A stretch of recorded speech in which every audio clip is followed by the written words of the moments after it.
ও মাই god, বুবলিকে লুঙ্গি পরা দেখিয়ে এ কেমন মন্তব্য করলেন সুপারস্টার শাকিব খান। দর্শক, এ বিষয়ে বিস্তারিত তুলে ধরবো আজকের ভিডিওতে, তাই বলবো ভিডিওতে একটি লাইক দিয়ে সম্পূর্ণ ভিডিওটি দেখতে থাকুন।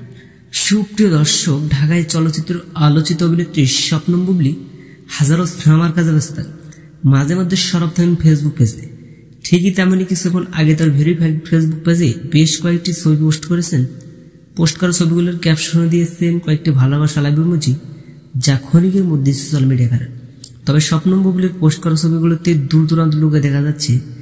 এক ফটো দেখা যাচ্ছে এদিক সেদিক তাকিয়ে রয়েছে, অন্য ফটো দেখা যাচ্ছে নানান অঙ্গি ভঙ্গিতে, নানান আকৃতিতে কয়েকটি ছবি ভিন্ন ভিন্ন লোকে ক্যামেরাবন্দি দিচ্ছেন শার্ট ও লুঙ্গি পরে, যা ক্ষণিকের মধ্যে সোশ্যাল মিডিয়া হয়। তবে শবনম বুবলির পোস্ট করা ছবিগুলোতে অনেকে কমেন্টস করেছেন, সেটা থেকে সুপারস্টার শাকিব খানও মন্তব্য করতে বাদ রাখেনি। সুপারস্টার শাকিব খান হেসে দিয়ে বলেছেন, শবনম বুবলিকে শার্ট ও লুঙ্গি পরে অনেক সুন্দর লাগছে। তো সুপ্রিয় দর্শক, শাকিবের এমন মন্তব্য শুনে আপনি কি ভাবছেন সেটা ভেবে কমেন্ট করতে পারেন নিচের কমেন্ট বক্সে। ধন্যবাদ পুরো ভিডিওটি উপভোগ করার জন্য।